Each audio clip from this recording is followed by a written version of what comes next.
হালকা বৃষ্টিতে ডুবে যায় রাজধানীর সড়ক অলিগলি, কোথাও হাঁটু পানি জমে থাকে ঘন্টার পর ঘন্টা, ফলে থমকে যায় যান চলাচল, বাড়ে ভোগান্তি।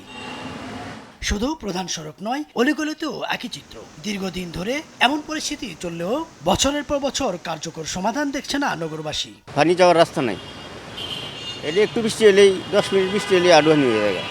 আমার মনে হয় ঢাকা শহরে যদি কোনো জায়গায় পানি না থাকে, এটা সামান্য বৃষ্টিতে পানি পড়ে জমা হয়ে থাকে। অফিসগামী মানুষ, শিক্ষার্থী কিংবা শ্রমজীবী সবাইকে পোহাতে হয় দুর্ভোগ। অনেকেই বাধ্য হয়ে পানি ভেঙে গন্তব্যে পৌঁছান। সিটি কর্পোরেশন দেখবে এটা। তো আপনি একদম, আমরা ছোটকালের থেকে আজকে 35 বছর ঢাকা শহরে যে কোনো জায়গায় এই অবস্থা। আমাদের কিছু দায়িত্ব আছে, পাশাপাশি গভর্নমেন্টেরও দায়িত্ব আছে। তো সরকারের, সিটি কর্পোরেশনের, এটা তো আসলে নিত্যদিনের আমাদের সমস্যা। বর্ষা আসলে এই সমস্যা। হালকা বৃষ্টিতে ডুবে যায় রাজধানীর সড়ক, ফলে থমকে যায় যান চলাচল, বাড়ে ভোগান্তি।